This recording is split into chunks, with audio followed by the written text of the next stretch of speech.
Good evening, and welcome to the Districts 3 and 4 Commissioners Candidates Forum. I'm Charles Harrison, Chair of the Community Media Center Board of Directors. Tonight's forum is being held at the Community Media Center studio in Westminster, Maryland.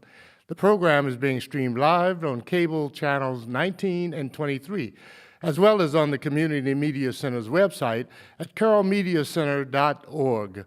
The program will be rebroadcast on cable channel 19 and 23 starting Monday, October the 15th. The Community Media Center has partnered with the Carroll County Times to provide this programming as a public service to the community.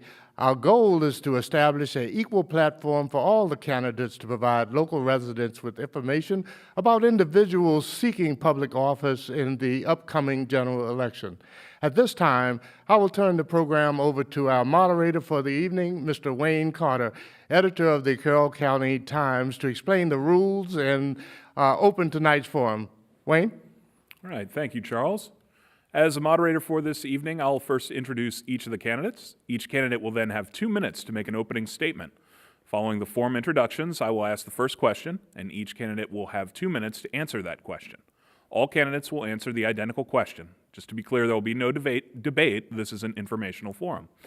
At the conclusion of the question and answer period, each candidate will again have 2 minutes to make a summary statement. All responses will be timed, and the timekeeper will give candidates a hand signal when 30 seconds remains. The timekeeper will ring a bell 2 to 3 seconds after the final stop signal is given, and the moderator may immediately interrupt the candidate and discontinue the statement or answer at that time. The questions will be a mix of pre-prepared questions, those submitted in advance by the public via email, and from tonight's live audience.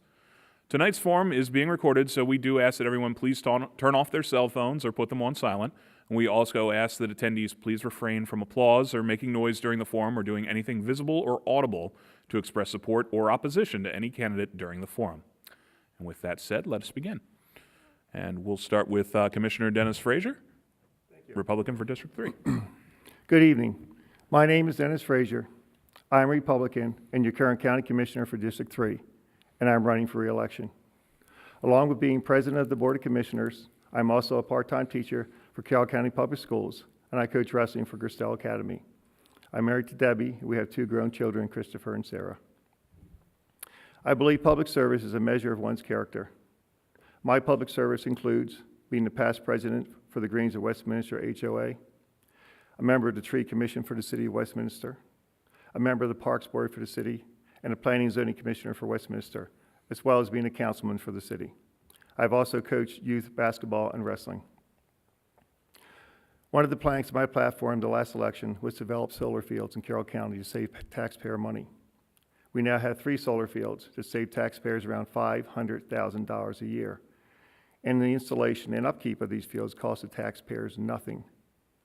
We are currently working on new areas to put more solar panels.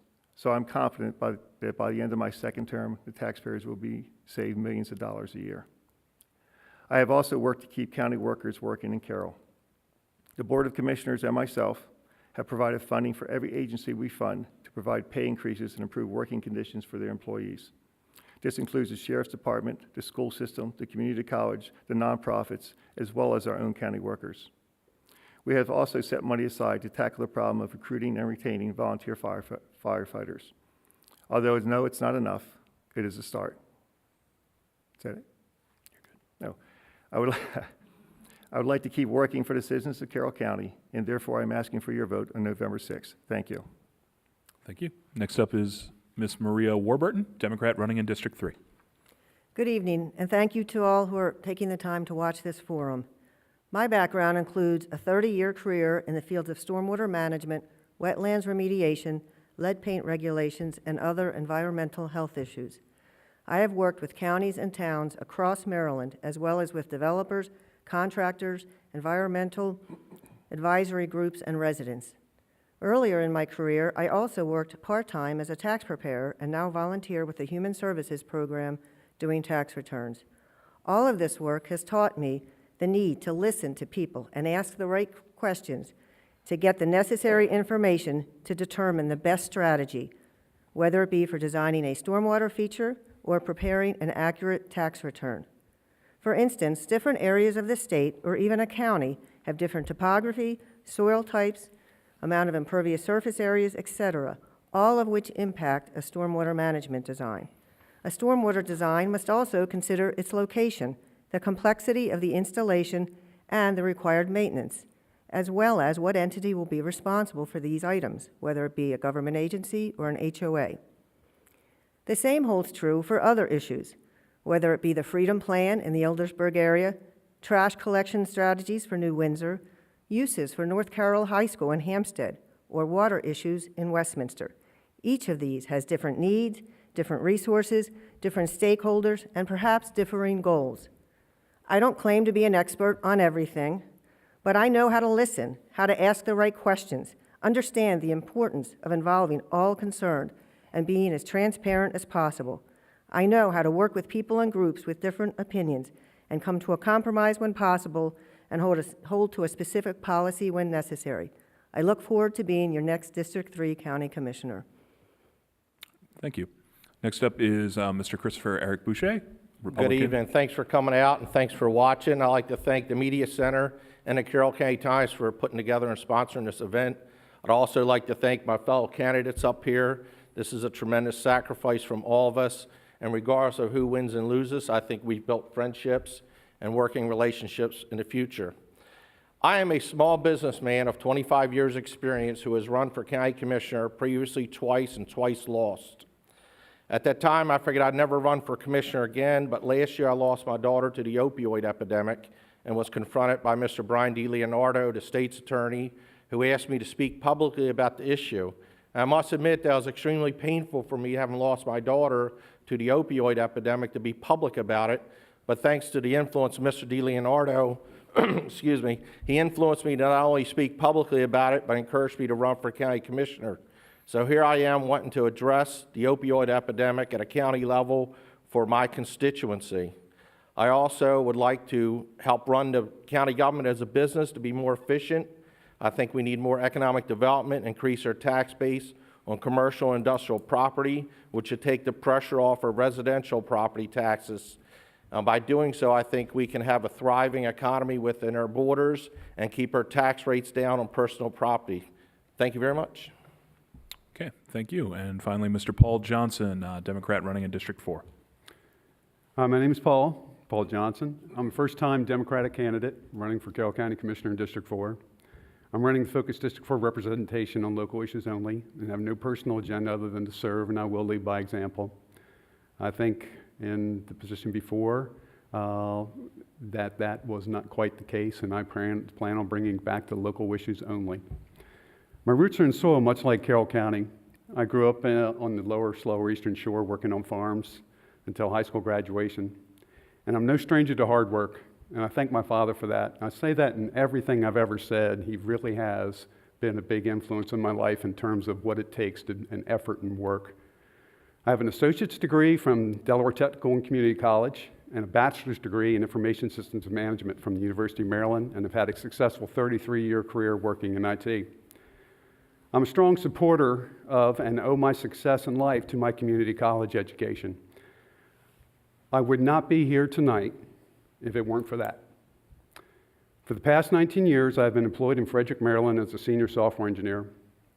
My work experience has trained me how to take business objectives and turn them into cost-efficient, productive solutions. My wife and lifetime partner met on the Eastern Shore 36 years ago, and we've been married for 33 wonderful years. My family had moved to Mount Airy 20 years ago, and we moved here to give our children the best public education we could find. Our children have now graduated from Carroll County Public Schools and are college graduates with professional careers. The one thing that I have not mentioned, like the other candidates, is their public service. My public service was to my family, and through that public service, I focused nothing but on work, but I do want to give back now. Thank you. Okay, thank you. All right, so we'll get started with questioning. We'll start first with Commissioner Frazier, and then each time we'll start with a different person. Obviously, we have two commissioner districts represented here at the forum tonight. So with that in mind, First question is, what is the most significant issue specifically facing your district? And if elected, what would you do to address it? Well, the most significant issue facing District 3 is water right now. We have plenty of businesses in District 3. Matter of fact, we have had unprecedented economic development in District 3 in the last 4 years. But what's holding everything up right now is water. Last year at the MACO conference, which is the Maryland Association of Counties, I went up and talked to Mr. Grumbles, who's the Secretary of the Environment for the state of Maryland, and asked him for some relief for our district and for this area. I mentioned the Medford Quarry at that time, and I asked him, since we already have a pipeline from Medford Quarry to the reservoir in Westminster, however, that water is only allowed to be used when the governor declares a state of emergency or a drought state. Can we possibly turn a tap on that to help Westminster out and my district out right now? He has been working on that, and hopefully, I'm very hopeful, within the next 30 to 60 days, that tap will be turned on. Yes, it takes a long time in government, but that tap will be turned on, and we should be getting around 400,000 gallons of water a day from there. Because of that, businesses that are lined up in the queue will now be able to come into Westminster in the surrounding area and help out District 3 with economic development. Thank you. Okay. Ms. Warburton. I agree that water is the most critical issue in District 3 in the Westminster area. Between the District 3 encompasses the entire city of Westminster and then some of the surrounding areas. So especially for the city, it's imperative that the county commissioners work with the city to develop new sources. I worked for the Maryland Department of the Environment for nearly 30 years. I've worked with Secretary Grumbles. I've worked with the folks over in what's called the Public Water Supply Division, which is the group that handles the water supply regulations for the state of Maryland, whether it be wells, whether it be reservoirs, all of those. I'm experienced in writing regulations, and so I know where the gaps are in it. I know how to work with the regulations for our benefit. And for all these reasons, I think I would be the most experienced person handling the water issues that are currently facing the city of Westminster as well as the county. Okay. Mr. Bouchat. The opioid epidemic is a life and death issue that's affecting not only my district, but the county, the state, and the nation. And I think to get a handle on it, it starts at a local level. I don't have all the answers, but as someone who's experienced a child that was on opioids, it's painful for families. It costs families a lot of money with treatment, medical expenses, the theft, the insurance costs. It's affecting all of us. And I'm going to do everything I can to work closely with the state's attorney, the courthouse, and the sheriff's department to try to address the issue of all the programs they're putting forward. I think Carroll County has been very proactive and aggressive on this issue ahead of a lot of the other jurisdictions, and I'd like to work closely with those institutions to give them the resources they need to implement policies that will try to stop the death that's going on and bring it down. With the introduction of the new drugs, carfentanil and fentanyl, it's getting worse, and we need to do everything we can to stop it, and I'll work very closely with those institutions to solve the problem. Thank you. Okay. Mr. Johnson. Well, Mount Airy and my whole district, water is the issue. That's what's limiting us and holding us back right now. It'd be nice if we could somehow partner up with Frederick and actually have access to the Monocacy if there was something that we could get there to get some kind of draw there. Or it's possible, and I've heard talk of this in the past, of putting a reservoir down around in the Mount Airy area. I think there was some work done at that time looking into that, so it'd be something to actually go back to. Up in Union Bridge, it would be nice if we could actually get some growth up there, some density growth, and get them a bank and a grocery store. That's something that they have nothing in that town. The last bank closed down and they won't even sell it to another bank so they can get one opened up. You think about New Windsor, one of the things I've heard a lot about in their issues, and that's the water and sewage tax rates that they have in the town itself. There's nothing that the county can do that, but that is a concern of theirs. And then the other thing that I really think we need to address is the drug problem that's up in Union Bridge. I think while walking up there and talking with people, it was a tremendous eye-opener when the residents were saying, you see that house down there? And then you walk along, you see that house down there? And they were pointing out all along. I had an actual incident that I would explain to you, but I don't want to get myself in trouble, but I actually was getting ready to knock on somebody's door, and they were lighting up. So that's it. Okay, fair enough. All right. Since a couple of you brought up the opioid epidemic, I think plays nicely into our next question. We'll start with Ms. Warburton for this one. As a commissioner, what would and could you do specifically to battle the opioid epidemic? Well, as commissioner, there's not, as commissioners, we can't do much just on our own. The health department is currently the umbrella agency, is my understanding, for all the different groups that are helping to fight this epidemic. And they coordinate with the sheriff's department, with the state's attorney's office, with health centers, and with others, and to coordinate how to fight the issue. It's definitely multi-pronged. It's the prescription drugs, so it's educating the medical personnel. It's also the fentanyl and other drugs that are being added to the drugs and making them stronger, the opioids stronger. So it's got to be a multi-pronged approach, and I would support any agency, any nonprofit that comes in with some ideas. I think there's probably average folks out there that have ideas, know what's going on how to help the situation. I have friends in Westminster that have had children die of overdoses or nearly die, both. I have friends who had a 13-year-old son almost attempt suicide. I'm not exactly sure the reason behind it. It may have had to do with that, with the drug situation. So it's certainly an issue. It's certainly something that I would put every effort I have behind to help fix it and to work with everyone in the community to help. It's not a one-person or a one-board solution. Okay, thank you. Mr. Bouchat. I agree with Mrs. Warburton, and this issue is going to need help from everybody, Democrats, Republicans, Independents. This crosses all party boundaries.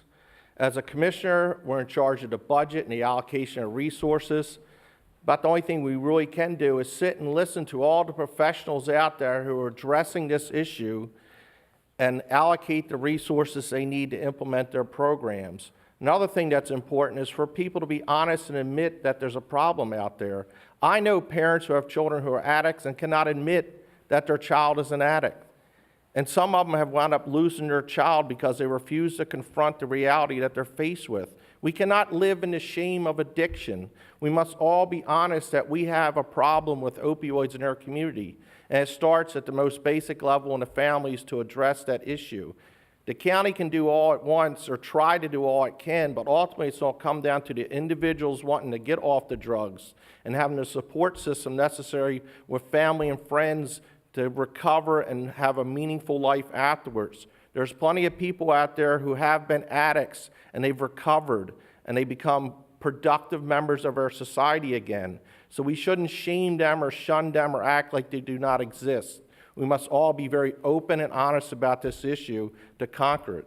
Thank you. Okay. Mr. Reported Johnson. in the paper the 42 overdoses this morning, or in September, 6 fatal. That is, it's disastrous. It's just mind-blowing what's going on. I agree with everybody up here that something has to be done. The county has to put their full support behind it. I take a little bit of a different approach. I've talked to a few people about this, a few physicians and doctors, and their addiction is really a hard thing to treat. And I don't believe that the only way to get somebody into rehab is by policing hotspots. I do think that we're going to have to get them in front of the legal system, and they've got to make a life-changing decision.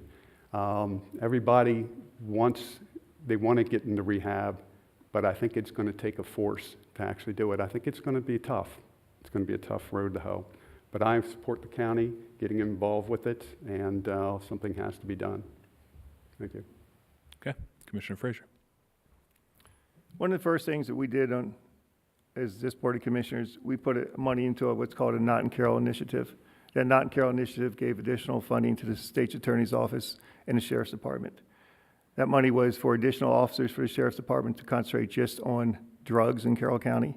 And that money was for additional personnel in the State's Attorney's Office to follow drug dealers to make sure nothing falls between the cracks. If they're arrested in Carroll County for selling drugs, someone from the State's Attorney's Office is assigned to that case and files it to the end, so they can try to get the maximum penalties possible, just so that the dealers will get the idea, you know, don't sell here. Of course, they'll go somewhere else, but at least we got them out of Carroll County. So that's one of the first things that we've done as commissioners. I personally have introduced 3 pieces of legislation to our state delegation. I have to say none of which passed last term, though. One of the pieces was, if you're in rehab and you're about to get out of rehab, you need a seamless transition into IOP, which is intensive outpatient. What happens now, you get out of rehab, you go back to the environment that you were currently taking the drugs in without any support at all. Within a week or 10 days or so, IOP starts. What do you think will happen? Of course, there will be a relapse. If you get out on Tuesday, IOP starts on Wednesday. You have that support right there. That's one thing I put in there for some reason. They said, geez, almost out of time. Another thing I said, if you are on a maintenance drug, Suboxone, methadone, whatever, when you go into your doctor, you need to have a slip from a substance abuse counselor saying that you saw them before you can get your next prescription of a maintenance drug. If you don't change the mindset, nothing else will happen. I'm out of time, but I can't mention my third thing. Thank you. All right. Well, actually, that dovetails well into another question we have on here, and that is obviously, you know, the commissioners have to work with the delegation to Annapolis in order to pass legislation. So, with that in mind, and we'll start with Mr. Bouchat for this one. What's one piece of legislation you would suggest that would benefit Carroll County residents, and how would you work with the county's delegation in Annapolis to achieve that? Well, I haven't focused on introducing any legislation on a state level because I've been totally focused on county issues. But I will state that I have a very good working relationship with all the delegations in the 4th, 5th, and 9th districts to the General Assembly. I've known most of them for over 15 years. We have good, friendly relationships. And every time I talk to them, the biggest thing they push on me is make sure you communicate well in advance with us what you wish to accomplish, and we will work with you ahead of time in preparing the legislation to ensure that it passes. One of the problems they have in the past is a lack of good coordination and communication with the Commissioner Board. So as a commissioner, I'll do everything I can to capitalize on my long-term relationships with all the senators and delegates in all 4 of those jurisdictions to get legislation through effectively and have it pass. What's interesting about District 4 is it has all 3 of those delegations in their district. So it's a lot of components and people to deal with, but I think I'm suited very well to deal with them and to pass legislation for the county that comes up. Thank you. Okay, Mr. Johnson. I think that we need to get back to the state on, I'm not sure if this would be legislation or not, but what I would like to work with our delegates on is getting education money redirected back into the county.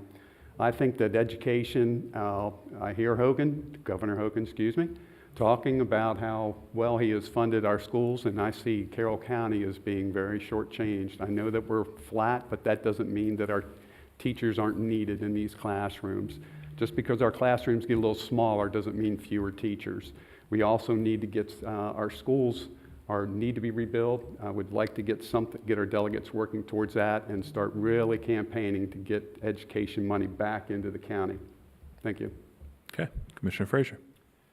Since this Board of Commissioners has been in, we have met with our delegation months before the session starts in Annapolis to propose our legislation to them. Each commissioner might have 1 or 2 things, or we might all agree on several things. But we give that to them months in advance so they have time to see it and decide whether they're going to take that up and present it in Annapolis. Sometimes they take up what we present, sometimes they don't. That is up to them. But we give them months' notice about what we want, to be frank with you.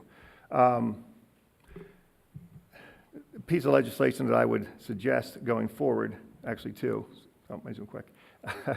One, is when doctors are prescribing opioids, the prescription should not last no longer than 6 days.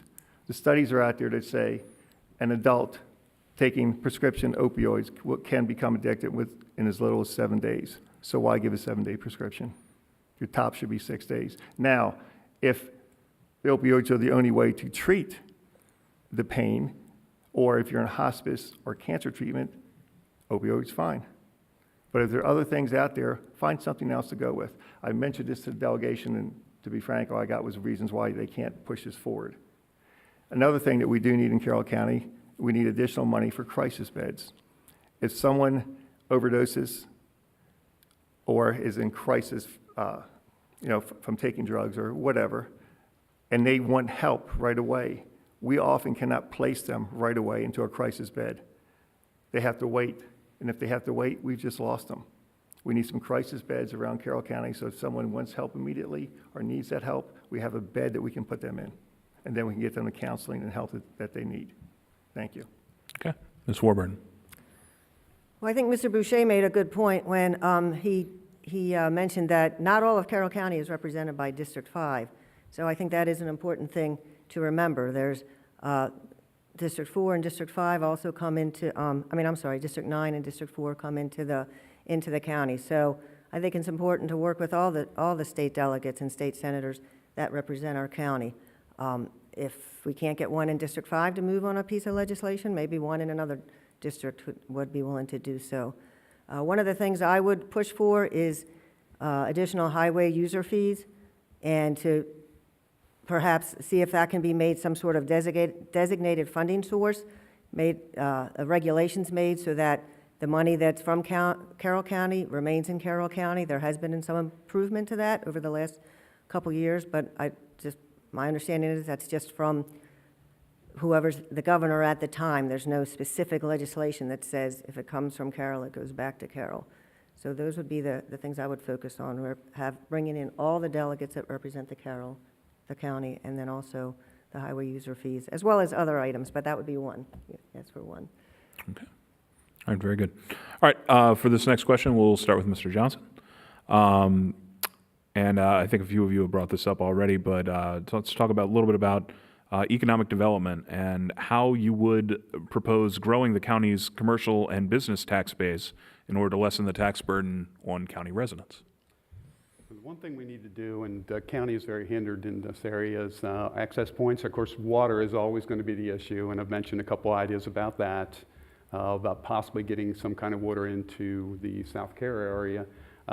But access points to the county, there's very few points where we can actually have economic development being done and then have access to 70, 84, and allow this commercial industry to get outside and deliver goods and services.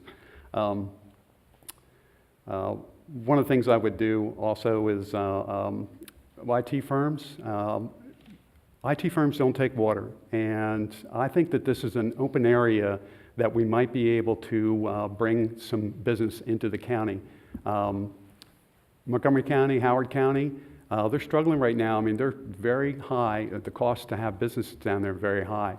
I think if we could get some IT firms up here, that would have actually a benefit of people going in the opposite direction instead of going into the mayhem. They're going to be coming against that mayhem up into the county to work. And eventually, I think they're going to see that this is a nice place to live. And I think it would be a good area for them to move into, and that would help bring up the revenue there.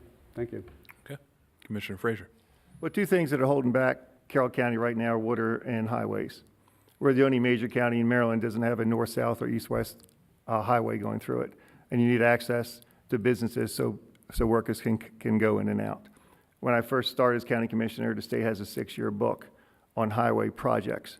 Carroll County had not one thing in that 6-year book. Now we have several projects in that book. The state is using breakout money to help us out. If you see along 97 what's happening right there right now. And also looking at 32 between the Howard County line and 26. They're doing a study on that. That money wasn't there before until we talked to the state about that.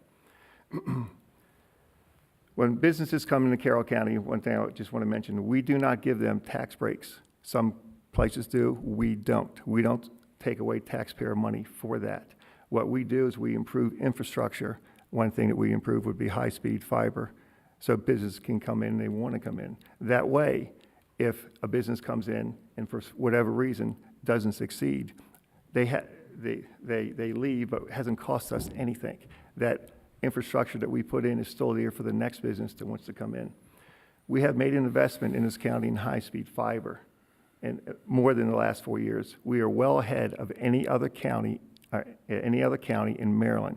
We have 112 miles of dark fiber that we can lease to businesses coming in. Some businesses are leasing that right now. So we're trying to get the tech companies in because they have a small footprint, but they have high-paying jobs. Most of the companies you see out on 97 in the business parks use a high-speed fiber, and they need it for their jobs. Thank you.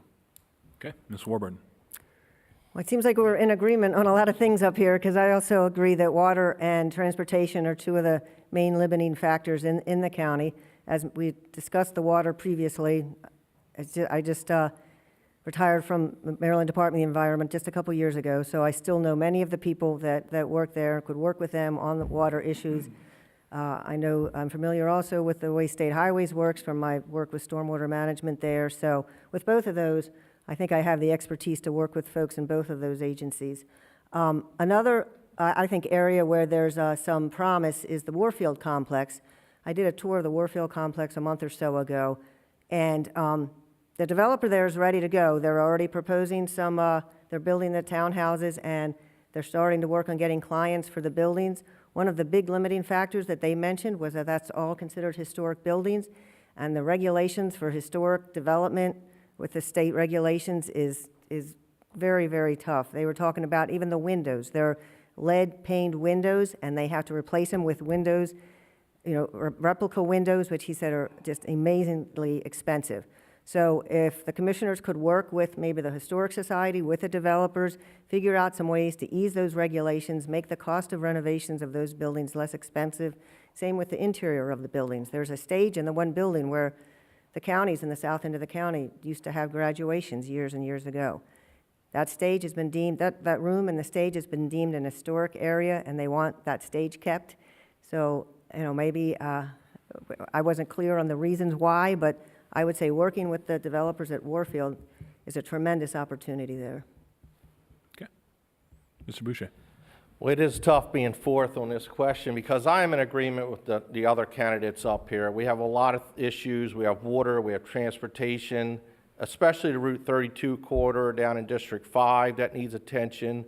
One of the things we could potentially do as a commissioner body is seek legislation with the state to get matching funds to expand that corridor to bring business in. But ultimately, the biggest hindrance to economic expansion in our county is the lack of a county chief executive officer.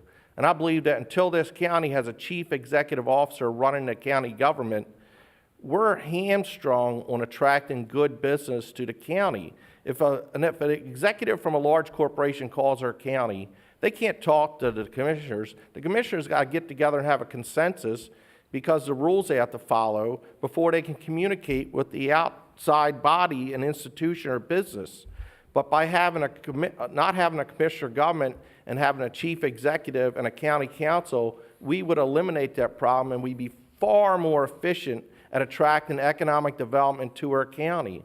So ultimately what this county needs to do is get rid of the commissioner board and switch over to having a county council and a county executive so that we can have good managed economic growth instead of the haphazard system we presently have that hurts us in the long run. Thank you. Okay. You guys just keep dovetailing into other questions I have, so that's a good transition to, and we'll start with Commissioner Frazier on this one. What is your stance on charter government? Well, if you've been following me at all, I pushed for charter government for this board to try to get a committee together to write a charter. I believe, as Mr. Bouchat has mentioned, we need charter government in Carroll County. We're more responsive to businesses that way.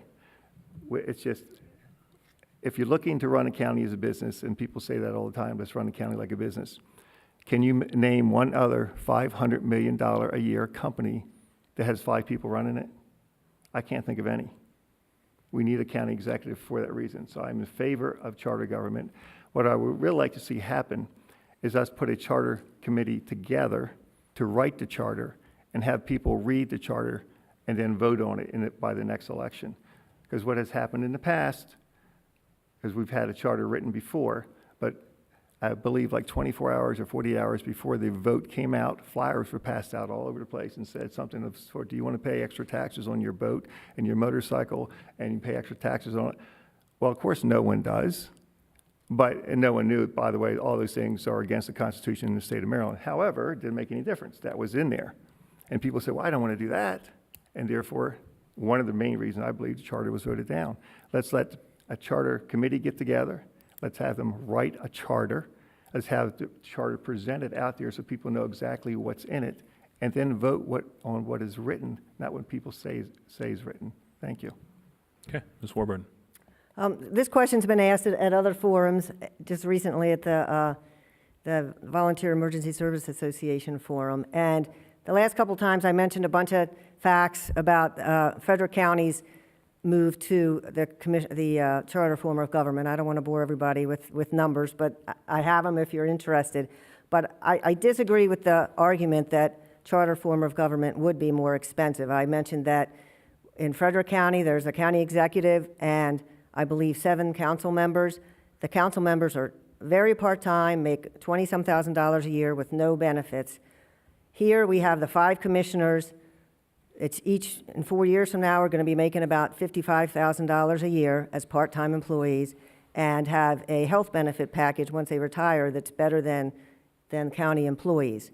And there's the potential for 5 commissioners every 4 years, 5 people to be added to that health benefit plan. So that's a lot of people that over the years could be added to that plan, and they can stay on it in perpetuity, until they pass away. So the argument that charter is more expensive, I definitely disagree with. I like the idea of a committee being formed. I wouldn't, as a commissioner, just change the form without putting it up for a vote. But I agree that it should be a specific thing that people are voting on, not just let's move to charter government and figure out what it's going to look like after the fact. So I would certainly be in favor of looking at that and moving towards it. I think as the county grows, the charter government may be more responsive and better suited to the county. But I would leave it up to the people. Okay, Mr. Bouchat. One of the passions I have in life is political science, and this is political science. I cannot emphasize enough how important it is for us to separate our executive and legislative branches. It's the reason our founding fathers created a president and Congress, and we have in the state a governor and a general assembly. Cities have mayors and a town council. Counties have county executives and county councils. And here we are with a commissioner form of government that is a holdover from British colonial rule. It's obsolete. We should get rid of it. I believe ultimately commissioner government should be outlawed throughout the entire United States. It needs to be done away with.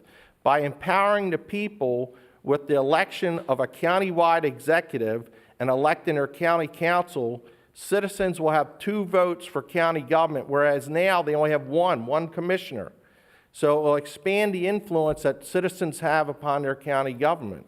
And as a businessman, I know it's more efficient to have a board of directors and a county executive to implement the policy created by the board of directors. As far as creating the charter or the local constitution, I call it, that should be in a convention of citizens appointed by the commissioners, with representatives from all 5 commissioner districts to come together, just like our founding fathers did in the Constitutional Convention of 1787. Representatives from all the states came and had their input. And that body that draws their local constitution should be representative of all of our political spectrums, not only Republicans, but Democrats and independents. In my district, Republicans make up 53%, Democrats a little over 25%, and independents a little over 20%. Those people outside of the majority of the Republican Party should not be ignored, and they have every right to write the Constitution locally as anyone else. Okay, Mr. Johnson. I was told a long time ago to not agree with everything that everybody said up here. Thank you, Charles. But I have to agree with that, with just about everything I've heard up here. I will support a committee to get together and explore the possibility and do a recommendation on the charter and put it forth And as long as the people vote on it, and that's what they want, that's what I will do. All right. For this next question, we'll start with Ms. Warburton. The Sitting Board of Commissioners has, or at least some members have proposed several different ideas for what to do with the vacant North Carroll High School in Hampstead. What ideas do you have, and how would you execute them if you were elected? Well, first of all, any ideas have to be discussed with the town of Hampstead and have their buy-in. I do think there's opportunities to use the school for various uses. I don't have a real clear handle yet on what the renovation costs would be for the building.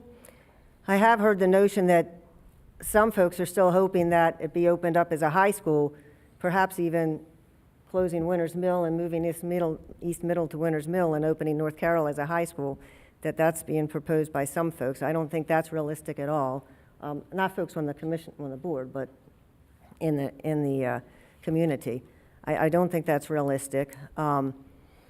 I think we could look into if part of it could be used for a charter school. There's certainly fields for it. There's a gymnasium, there's a stage, but I don't think the county should foot the bill on any renovations for that sort of use. If the zoning could be changed, I think there could be some use for it for the offices. The sheriff's training center's already there, so perhaps to move all of the sheriff's office up there. Of course, the Board of Ed, that's not going to work now because they've purchased, or they're in the process of purchasing the Winchester building. So at this point, I'm open to just about any uses, just based on the cost and other concerns with the building. Okay, Mr. Bouchat. Since it's not in either one of our districts, I don't think it's an issue that most of us have addressed directly in debate or forums before.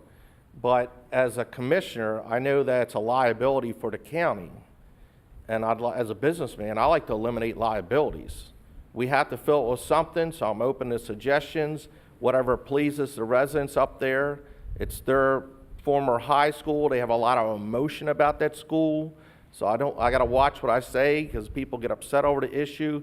But ultimately, the liability for the county needs to be eliminated. Either it needs to be sold or it needs to generate revenue. It needs to be properly utilized, and people need to come to terms with the fact that with a decreased enrollment and student population, it is not going to be a high school again. Thank you. Mr. Johnson. We all know that the county is in a very tough fiscal position right now. Every dollar counts. This is something that I've been watching now. As a matter of fact, I was just watching it again today, the commissioners meeting on this. Minimal use, $3.3 million a year for 31 years at $105 million is what it's going to cost to do nothing to where it's right now. The county owns that building. The county owns that land. Shuttering will still lead to a demo if they're ever going to reopen it. Demo is $5 million. The roof is already a concern, and I think we should knock it down right now. I think we should take it down and we could build a facility there, a gym that could be planned to maybe integrate into something in the future. It would cost us much less money. It's a 45-year-old building. It's never going to become a school again. It's time to make some really tough decisions, and we need the funds. Thank you. Okay, Commissioner Frazier. Well, we're currently working with the town of Hampstead to try to get that building rezoned. Because if we're going to have a use for that, someone's going to come in, because again, it is costing us a lot of money. I believe it's about $600,000 a year just for the way it's being used right now. And the only thing it's being used for right now is the police academy's in there, and also the sheriff's department has storage in there as well. That's it. And the fields around it still costing us about $600,000 a year. So we can work with the town of Hampstead to change the zoning on that so we can possibly get some type of businesses in there. That would help out tremendously. If that doesn't happen, I don't see a use for the building. It is, again, as someone already mentioned, 45 years old. What else are we going to do with it? Other companies have come in and looked at it. The ceilings are low. The hallways are really wide. There's a lot of drawbacks to putting it to anything else. So if we don't get some rezoning to try to help with it, we're using that for something else. it's going to be tough to figure out what to do with that building. Now, with the campus around it, there's a 50-acre campus that sits on. I would like to see the stadium refurbished, better lights, better field, better stands, so we can use that stadium for, like the Super Bowl of the Junior League football games, the field hockey, the soccer, all that stuff can go in there. I'd love to see that and have the games played at night. I'd like to see all the fields out there used for recreational purposes, because I think if we short-sightedly gave away or sold that 50-acre campus, where else are we going to find another one close to that area? We're not. We need to use that campus for recreational use and for community use. Thank you. Okay. All right. This next question will start with Mr. Bouchat. Ag preservation money was a major part of the discussions during the budget sessions back in the spring. Do you believe that the amount of money the commissioners are spending on ag pres is too much, too little, or just right? That was a bit of a contentious issue with the board over allocating resources to the opioid epidemic. I am for ag preservation, but when it comes down to saving lives, if we have to divert funds, I am for diverting funds at ag preservation to save lives and preserve more land later. I don't think it looks like we're having a shortage of preserving the land. We're doing very well with it. And I think we need to continue as we are, but if it comes up, we need to draw funds out of it, I would support that. Thank you. Okay. Mr. Johnson. Again, it comes down to making tough decisions, and I do support the Ag Pres program, but at this point in time where the budget sits, I do think that there needs to be some cuts in that area for a period of time. I think they were talking about the next 2 years at $500,000, and then it went to $250,000 and back to normal is what I heard. May not have it quite right. But I think that through the period that we're headed through and everything that I've heard with the budget, I think it was the right move, or it is the right move to do, is to put it on hold for a while. We'll get back to it. I don't think we're in any danger in this county of being put into a high-density situation where we're going to overdevelop with residential. Thank you. Okay. Commissioner Frazier. Well, as far as ag pres, I'm behind that. We're still working toward a goal of 100,000 acres for the county. However, I can also say that since I've been in office, there's never been a year where we haven't accepted every piece of property that's wanted to come in that met all the parameters into the ag pres. And I don't believe we've ever used all of our money. So we always have extra money in ag pres. I voted, one of the commissioners that did vote to take $300,000 out of that for this coming budget to put into trying to help out with the opioid crisis. I don't think that's a lot of money, but it's $300,000 out of that, and it's money taken out next year. I don't remember the amount for next year as well. But we're going to take the money out for the next 2 years after this for opioids, and I think it's well worth it. As I said, since I've been on the board, we've never used all the money that we've had allocated in there. We've always had extra money. Matter of fact, there were millions of dollars like just waiting to be used for ag pres. Everyone that has come up and asked to get into the ag pres, either ours or the mouth or the critical farms, has been put in if they met all the qualifications and so forth. So it's not like we're keeping people out. We're not doing that. We can do both things. I'm in favor of getting to 100,000 acres. I think it's important for Carroll County to do that, to preserve the heritage. But I also think that money that's left over can be used for other things as well. Okay. Ms. Warburton. So all of us sitting up here, we're in either District 3 or 4. Most of the ag preservation land is in Districts 1 or 2. So I think it is easier for us to say that we're in favor of reducing the funds as opposed to someone in District 1 or 2, one of the commissioners. So I would certainly consult with the commissioners in those districts as to what they think the right number is. I do support reducing it to some point, not completely eliminating it. I think anyone that's currently in the pipeline has been promised their farm will be purchased this year or next year. I think those purchases should be honored. But I do think that as time goes on, I think we still have a goal of the 100,000 acres. Perhaps it can be pushed out further into additional years. But again, I think that needs to be something that the commissioners as a whole decide, because it really doesn't impact District 3 or 4, other than, it helps the budget to reduce it, but most of those farms are not in our districts. but I do think we should push that end year out farther and use some of the money for opioids or even education. Okay. All right, Mr. Johnson, we'll start with you on this one. The commissioners recently took back the Freedom Plan from the Planning and Zoning Commission and will likely approve their own version of the plan in the very near future. Do you agree with that decision, and should the board have let P&Z finish their work? I had a letter to the editor on this, and I did not like the fact that they pulled it back in to just have two commissioners working on it and then vote on it. It was their right, and they did that. Since then, I have discussed with a lot of people what the Freedom Plan is, what it was before, how long it's been in play, and what the actual citizens wanted in that area. I do think that the modifications that were made, given I've ridden around in that area, I've looked around and thought about what the original plan was and where they have moved it back to from high density in certain areas down to medium density. And I agree with that. And the citizens seem to agree with it also, especially at the meeting. Just mention one thing that I have a lot of respect for our planning department. My letter to the editor was actually in reference to some of the comments that a commissioner had made that I thought were a little bit over the top and degrading on them. But where the Freedom Plan sits today, if this is what is not in my area, it's close to my area, but if this is what the citizens want in that area, then I think it was the right move. Okay, Commissioner Frazier.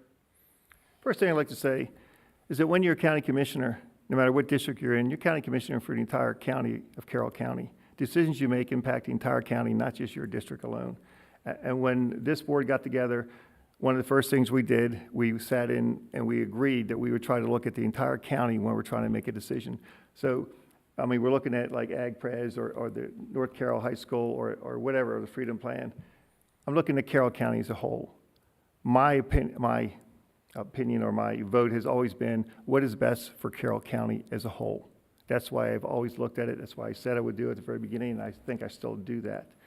Having said that, when we first got the first copy of the Freedom Plan given back to us, I voted against giving it back to the Planning and Zoning Commission because we can make all the changes we wanted to because the law in Maryland changed, so we can make any changes we wanted to and finalize it right then and there.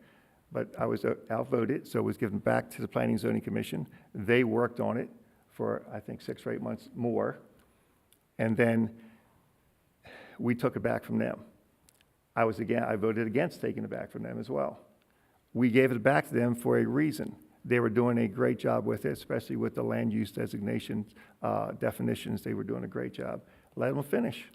Because to be very frank, we can do the same thing next month that we've already done. There was no time limit on when we had to get that plan back. So, let them finish their job. We can still make any changes that we wanted, just like we could have when we had it back the first time. So anyway, we gave it back to them. We should let them finish it. And then if we want to make changes, we can make changes after that. It's not what happened. I'm not griping, but, that's not what happened. That's fine. We're working with it the way it is. Okay, Ms. Warburton. I attended the public hearing that was held down at in South Carroll last week, and it did seem that most of the residents that spoke at the public hearing, that just the average residents were in favor of the commissioners having taken it back. I think their concern, some of it is they like the changes that were made. The high density has all been removed and changed to something else is the proposal. It hasn't been, there's a meeting tomorrow, commissioners meeting tomorrow, that's going to discuss it. So nothing's, been finalized yet. But it seemed that the average residents were in favor of it being taken back. There were some realtors and lawyers and a few property owners that are going to be impacted that spoke against it being taken back and against the changes, and certainly they should be heard as well. But I think one of the big concerns was having it finished under this board. Not that I don't think the new board could do a good job with it, but it just means that it will go on, longer and longer, and it's already been going on for quite a while. As Mr. Johnson said, though, the Planning Department as well as the Planning and Zoning Commission, they need to be commended for all the work they've done. The Planning and Zoning Commission is not a county department. It's a group of volunteers that spend countless hours working and researching and trying to do the right thing. And I think by the county taking it back, it's not discounting any of the work that those groups have done. But as elected officials, we do have the final say. Elected officials have the final say on what's going to be in the plan. And so I think it seems that it was a good turn of events for it to be taken back. Okay, Mr. Bouchat. You couldn't pay me to be on the Planning and Zoning Commission. That is a tough job. I think it's tougher than being a commissioner. It's a no-win. You know, I respect all the hard work that those members did. I'm empathetic to them, but just like anything else in politics, no matter what you do, someone's upset with you. I'm friends with Commissioner Rothschild and Howard, and I'm empathetic to them as well because they were the ones receiving the phone calls from irate citizens. Some of it was legitimate, other things were misconstrued, people didn't truly understand what was going on. But at the end of the day, you're an elected official, and when those citizens call you mad, you have to answer that call and you need to address it. And I think they did the right thing. The last hearing that we all went to, the citizens seemed very happy. The only ones I didn't see happy were the ones that still thought the zoning was a previous policy that they were against. The commissioners had modified it and sent it through, but that educational experience in the hearing helped resolve some of those issues, and I think they did the right thing ultimately. Air zoning in the county is evolving every 5-10 years. We're looking at it, and it evolves, but I think what they did was right, and it satisfied and appeased a lot of citizens, so they did the right thing. Okay. I think we'll start with Commissioner Frazier on this one. County revenues obviously stretched thin. Beyond schools, could you rank the 3 areas you believe the county should make funding a priority and explain why? Well, that's a good question. First area, I guess, would be for public safety, because education, I think, is number one. Of course, I'm a teacher. But if you don't have safe communities, you don't have anything else. No one's going to come and move to Carroll County if they don't feel safe in the neighborhood, if they don't feel they can walk down the street, if they don't feel they can go to the store. And then no one's going to move in if they feel that if there's a fire at their house, their neighbor's house, someone's not going to come quickly and respond to it, or they don't have good EMS. So public safety would be one area where I think we really do need, to put money toward it, and we have. The second area, I guess, would be the nonprofits. In my opinion, one of the main purposes of government is to take care of the people that can't take care of themselves. If they can't do that, then, and they're citizens, and for whatever reason, they need some help. And this is, as one commissioner said, this is not a handout, this is a hand up. Because what I like to do is, give the nonprofits the money that they need to work, to help people out that need a hand up, so they can then become productive members of Carroll County and taxpayers, hopefully pay us back. So nonprofits and Sheriff's Department. I guess my third area is kind of education, but it would be Carroll Community College and the libraries. Again, 2 ways that you can advance yourself and help yourself out. Thank you. Okay, Ms. Warburton. Well, I think the number one would be funding of the fire companies, sufficient funding for EMTs and fire companies. Enabling legislation has been passed. The career firefighters and EMTs have formed a union, and I think we can no longer ignore the situation that there's just not sufficient volunteers going forward. It's just the nature of the beast. People are commuting out of county for whatever reasons. It's just we don't have the numbers that we used to have, plus we have more development and more needs for the fire companies. So I would say properly funding the fire companies is a priority, definitely a priority. One that we've already spoken about already is the opioid crisis. So that, even though we've already spoken about it, that would be in the top 3. And then affordable housing. Not, by affordable housing, I just mean housing that workers can afford. We have residents such as me who commuted out of the county for 30 years, and then we have county employees who are commuting down from Pennsylvania to work here. So we have people coming in, people going out, and it would be nice to have people be able to afford living in the county. It allows you, if you can cut your commuting time down and have 2 extra hours a day, you can give that towards volunteering, you can give it towards nonprofits, you can give it towards the fire companies. There's lots you could do. You could just spend the time with your kids. Whether that means the county employees maybe get some sort of low-interest loan or help with transfer tax or whatever, but some way to help working-class folks afford a home in Carroll County. Our house we bought 30 years ago. It cost us $120,000 for the land and the house. We couldn't afford to buy a house here now that we had the house we have now. Thank you. Okay, Mr. Bouchat. I'm glad the AC kicked on. It's getting hot up here. Of course, the opioid epidemic, because it's a personal issue to me, and I'd turn to the professionals in that industry with their requests of what programs work best. Also believe that the personnel at all the fire companies should be paid for and picked up by the county. It is just too critical of an institution for us to continue to depend on it wholly as a volunteer organization. They're having a tremendous problem attracting and retaining people that are willing to do that kind of work. I know I don't have the strength or the courage to do it, and those men and women in that institution have my respect for what they do, and they deserve to make good money, living wage, to live in this county and serve their community.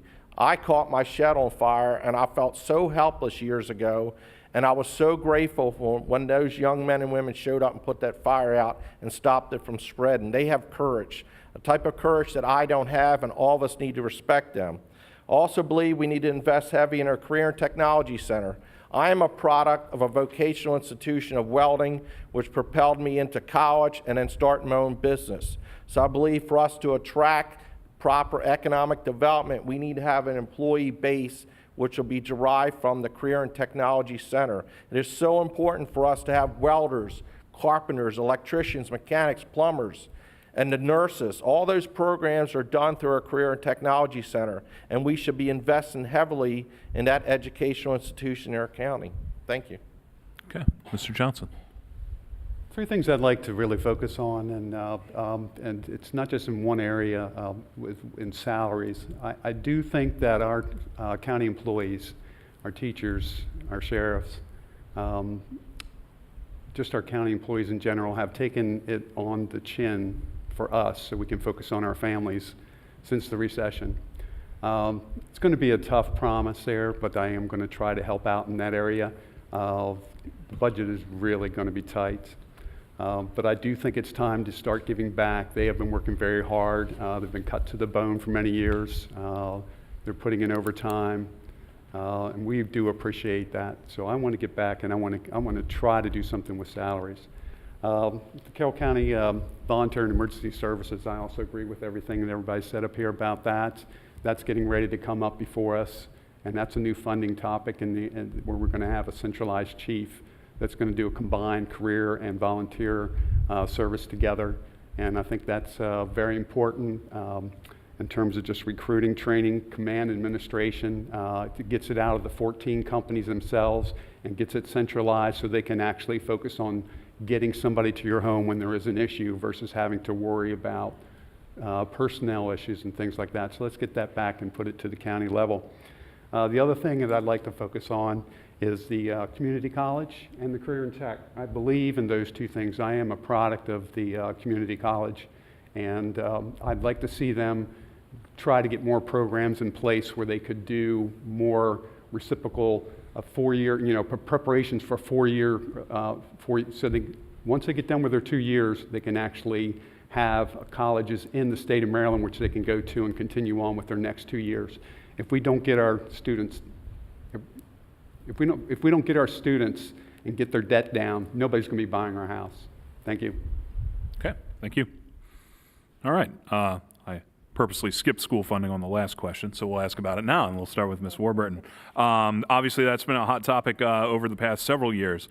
Do you believe that the current level of funding from the county government toward Carroll County Public Schools is appropriate, or if elected commissioner, what path would you best recommend forward to close the funding gap between the two? I would definitely push for more funding. Over the last maybe 8 years or so, the county budget used to be about 52%, I believe, or 53% towards educational, and now it's down to 48%. And so I do think that we should get that back up again. That was done not just in this past board, but prior boards as well.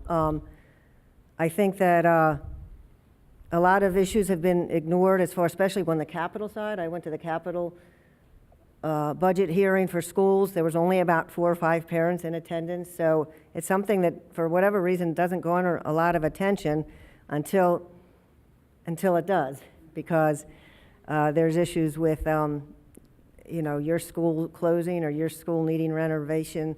I do agree that the Career and Tech Center needs to be renovated. I do have some concern that some people are talking about not just a new building or renovations, but enlarging it. And people have to understand, to enlarge it, to bring in more students, that's going to increase the operational budget as well. I've talked to teachers over there that said, we don't have the capacity to enlarge it unless we're going to have more funding in the budget for operations, for more teachers, for more staff, for whatever. So that is certainly a gem of the county, and I want to see it improved, but we have to understand it's not just a capital budget issue, it's also an operations budget issue. So that would be my biggest things, is to focus on increasing the operation budget as well as the capital budget, not keep moving things year and year down the road. If it means we have to increase the amount of bonds we get, I don't think bonds are a bad idea. I think you're paying for something now with a low interest rate. Every year you delay, construction costs go up. So I'm not opposed to issuing bonds for construction projects, and I'm out of time. Thank you. Okay, Mr. Bouchat.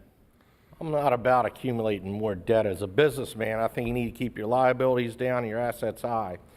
The reduction of the education and its percentage of the overall budget, I think, is reflective of our student enrollment population dropping.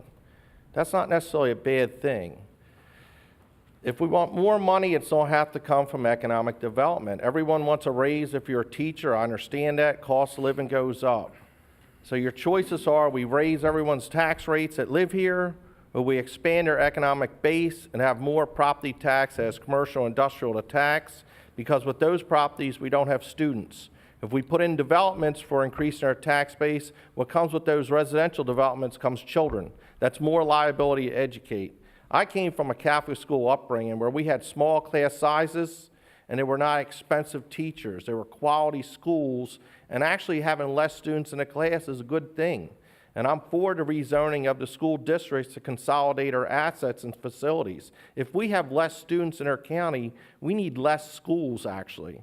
It's just a practicality of it. It's not the bad thing, but it can increase the quality of education our students have. But the only way to increase our capital is to increase our economic expansion and development in the county. Okay. Thank you. Mr. Johnson. Less teachers or less students does not mean less teachers. So I cannot imagine closing schools in various parts of the county and having them shipped all over the place, and I don't think parents would appreciate that very much. Next, again, going back to the 5-year budget, it is really going to be tight. There are things coming at us that we are going to have to address. My concern with economic development is it better get started, because it's going to take 5 to 10 years just to get ramped up into this area to get the funds into play. It's going to be tough. Some of the issues that are out there that we've got, SROs, we need more counselors in schools. We're putting school resource officers in place when actually we need to get some more counselors back in place so that kids can have somebody to talk to before they get to the point where you need an SRO. We've got K-8 issues. Universal mandated pre-K might be coming at us. East Middle, that school itself. William Winchester, West Middle, Westminster High. There is so much out there in infrastructure needs right now in these schools that are not being covered in the budget. A lot of these things aren't even in there yet. Do I have an answer for that? Let's get rid of North Carroll. There's $3.3 million right now. Thank you. Okay, Commissioner Frazier. Repeat the question. I know it's about schools, but I kind of lost specific. That's okay. Essentially, it's asking, do you think the current funding levels are appropriate, or would you increase to close the funding gap? Well, the truth is, the amount of money Carroll County's put into the school system has actually gone up as a percentage-wise in the last 4 years and not gone down. We need more funding from the state of Maryland. The state of Maryland has a formula, and it has to do with how many students are in the school system. And the formula is, I don't know what it is exactly, but how many students you have, that's how much money you get. So we have been putting more money in, the state's been putting less money in. Our percentage has been going up, not only as a percentage of the money that we put in from our own budget, but as a percentage of the money that the school system gets. We now contribute, I don't know the exact percent, but more than the state of Maryland does. So if we contribute more than the state of Maryland does, when we have to do a project for the school system and we're the one putting the most money in, perhaps we should be the ones that decide how that money would be spent, and not have it be dictated by the state of Maryland how we need to use that money. If we're local, we should have those parameters ourselves. If you're looking at maintenance of the schools, because that was mentioned, we have about 39 to 40 schools right now. If you look at major renovation to one school every year, by the time you get back to the first one, it's 40 years later. But we're not even doing that. We're not keeping enough of what we need to do. So we do need additional funding, but I really think that the state has to step up and do what they need to do with the funding. Hopefully the casino bill that Governor Hogan has proposed will help out with this if that gets put into a lockbox, because we do need more funds. Our budget is extremely tight, so I don't know where it would come from, except, of course, from economic development. And as I've mentioned, we've had unprecedented economic development in the last 3 years. Thank you. Okay. All right, this will be our final question, and then we'll do closing statements. We'll start with Mr. Bouchat for this last question. Currently, the commissioners require a supermajority to increase taxes. Do you agree with that, or should a simple majority be enough? Well, as a fiscally conservative Republican, I am for the supermajority vote on raising taxes. End of story. Okay, Mr. Johnson. I got an issue with that. I think the 4-to-1, I'm okay with it. But what I'm not okay is how it got used in the last budget. And if I'm wrong, Commissioner Frazier will correct me. So the budget was passed 3-2, and it passed. In that budget was a water and tax utility rate increase, 5.6%. $11.64 per quarter is what they averaged, what they thought it would come up, what it would be per user, or 6.75%, or $14 per quarter. Where I'm headed with all this is, and I will change this if I'm elected, after they voted on the budget, the commissioners knew that this rate increase was in that budget. They then voted on the utility rate increase, and it failed a supermajority, 4-1. It failed. So therefore, the budget sits here today with that rate increase still in it.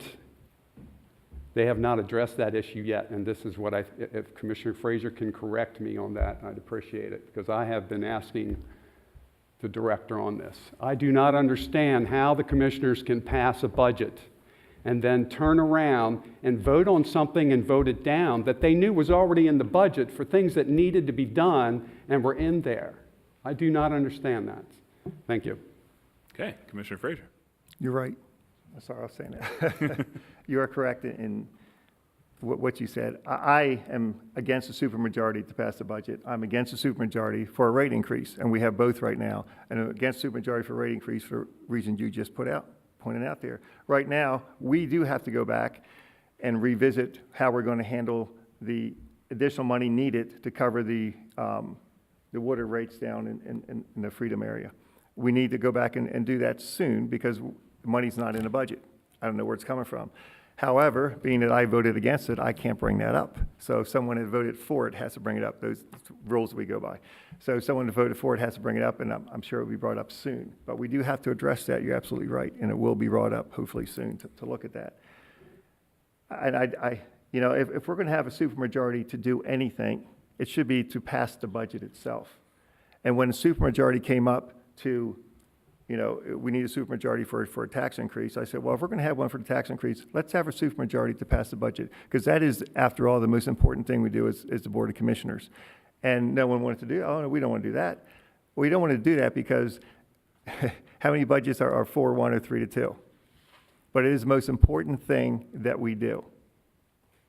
So I know I'm against the supermajority. I've always said that. I've been against it since I've been a commissioner. I don't think it's the right way to go.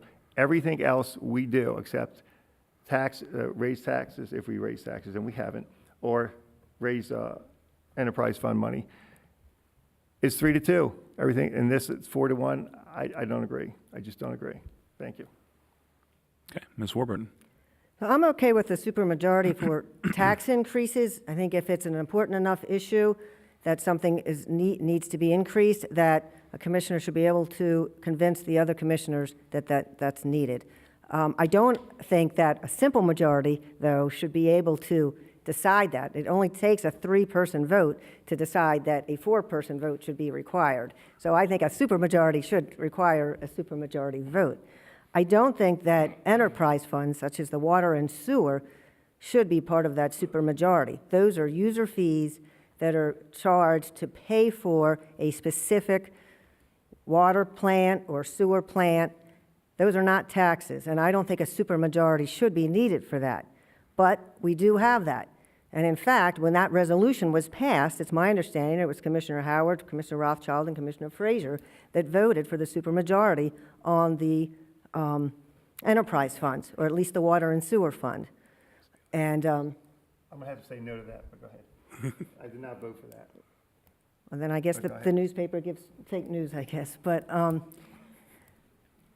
that's my understanding, is that the vote that Mr. Johnson talked about on not approving the full tax rates, you had to take back your vote because of the vote previously on the resolution. That's, I guess, neither here nor there. If everyone can look it up for themselves. But for enterprise funds, I don't think that should be a supermajority, because that's not a tax. It's a user fee for the people that are in that system. Thank you. Okay. All right, so we'll, excuse me, do our 2-minute closing statements now. We'll start with Mr. Johnson, since he didn't get to answer one more question. And you're on the clock. I got to bring myself down a little bit. Sorry about that. I want to thank the Times for sponsoring this forum tonight, and the Carroll Media Center for actually making it available to all the citizens. It's a great service. Since filing my candidacy, I've knocked on a lot of doors, many doors, more than I ever thought I would ever do, and I've enjoyed it. I've met many new people. I quickly realized that it was not I introducing myself to you, but it has been you introducing yourselves to me. And for that, I am so appreciative. I've enjoyed everyone who I've encountered through this journey, and this will be my fondest memory from this campaign, is everybody I've met. What I've learned is that each community has different concerns, and they're nothing like what we see or hear in partisan politics of today. It has nothing to do with politics. Union Bridge is concerned with drugs and related crime. New Windsor is concerned with high sewer and water tax utility rates. Mount Airy seniors are concerned with how property taxes will impact living on a fixed income. Education was a top concern in all the communities I talked to. Will our schools be closed? How will this impact property values? Will my students still have the same teachers in the future? Many have asked, what does a county commissioner do? In simple terms, my response has always been, we manage county-level needs and hope that we have enough for their wants within their communities. Given what you have heard tonight, this will not be an easy task to do. I'm not going to have enough time to read my promises, but I'm going to read the one up here. I will work with my fellow commissioners respectfully with dignity as an equals. I will work for and engage all Carroll County citizens across party lines so you can focus on what's important, family. I will be fiscally prudent with funding, managing, and maintaining county resources and property and infrastructure. I will be a champion for Carroll County Public Schools and dedicated county employees. Thank you. Okay, Commissioner Frazier. Thank you. I'd like to thank the CMC and the Carroll County Times for hosting this forum. I would like to thank the viewers for taking the time to hear from the candidates. The more information the voters have, the easier it is to know who to vote for. This is just another step in that process. Carroll County has made many improvements over the last 4 years. We're the safest county in Maryland, thanks to the Sheriff's Department and our fire and EMS workers. We have the highest graduation rate in the state of Maryland, thanks to a great school system. We have had unprecedented economic development. in the past 3 years, thanks to a fantastic workforce. Carroll County has added over 1,300 new jobs in the past 3 years alone, and businesses have added over $300 million of capital improvement into the county. Carroll is a leader in the state of Maryland for new light manufacturing jobs. Carroll County, like the state of Maryland, is open for business. Borrowing from and changing slightly to make it fit Carroll County, from what Governor Hogan said at the end of his debate with Ben Jealous. Carroll County is much better off than it was 4 years ago, but we need to continue to make progress. We need to continue to move Carroll County forward and continue to improve Carroll County for the future. I would like to continue working for the citizens of District 3 and all of Carroll County. So I'm asking for your vote on November 6th. Thanks, Russ. December is good too, but November 6th. Thank you. Ms. Warburton. We are 4 weeks away from Election Day. So much has gone on at the national level in recent weeks that has served to divide us even further into separate camps. However, this past Saturday, I attended the inaugural meeting in Westminster of a group called Better Angels. The mission of this national organization is to bring Reds and Blues together for face-to-face dialogue and conversation on how to best move our communities forward by working together. I like the terms red and blue rather than liberal and conservative because I think the latter words carry strong preconceived notions of the entirety of one's thinking. Personally, I am a Democrat because I am a supporter of health care for all, strong public schools, protecting our environment, and civil rights for everyone, regardless of religion, ethnicity, or sexual orientation. At the same time, my husband and I own 8 acres outside of Westminster, have hunted and allow hunting on our property, and I've taken hunter safety courses as well as the handgun qualification licensing course. We live in the same modular Cape Cod home that we placed on our property 30 years ago. We drive used cars and shop at yard sales and on Carroll Swap and Sell. We've both worked since our teenage years, sometimes even 2 jobs. We know that saving and watching our budget in certain areas allows us to do some of the things that are important to us, such as a little bit of traveling, assisting with our children's education, and helping those experiencing difficulties. I will approach the county budget in the same way. Not every request that comes before us can be fully funded. We as a county need to decide what is most important to us and ensure those items are funded before others. I also believe that it is important that all residents of the county feel represented by their government. And as the only woman running and as a Democrat, I will fill 2 voids currently existing on the 5-member board. I ask you for your vote on Election Day or during early voting, which runs from October 25th to November 1st. Thank you. Okay, Mr. Bouchat. I'd like to state that in reflection of all the rancor and haggling over national politics, it's heartwarming for me to be a candidate with other fellow candidates without the arguing and bickering. We've argued the issues. We can agree upon things. I think we're setting a good example which can move up the system. I want to be your commissioner because I love Carroll County. What makes this county great is families. I don't care how much money you throw at an issue, it's not going to solve the problem if you don't have good families. So the bedrock of our community and our county is families. That's why we have a good school system. Our parents care about their children, their education. I want to bring my business knowledge to running the county so it's efficient and we can generate the revenue necessary to address all these issues that we've talked about. Because at the end of the day, it's all coming down to money. The Commissioner Board handles the budget and allocates the resources. So my business experience, I hope to apply to this county and running it to generate the necessary revenue to address the needs we're faced with. Thank you very much. Okay, and with that, we'll turn things back over to Charles Harrison. Thank you, Wayne. On behalf of the Community Media Center, I would like to thank all of the candidates who joined us this evening, our moderator, Mr. Wayne Carter from the Carroll County Times, our live audience, and everyone who submitted questions for the candidates tonight. Coverage of the Commissioners' Candidates Forum will be rebroadcast on cable channel 19 and 23 starting Monday, October the 15th, and will be available on demand for viewing on the Community Media Center website at carrollmedia.org. Before we leave tonight, I want to encourage everyone to get out and vote on November the 6th. Remember, voting isn't just a right, it is a responsibility, and every vote counts. So please, take time to learn about all of the candidates running in this general election And be sure to cast your vote on November the 6th. Thank you all, and good night.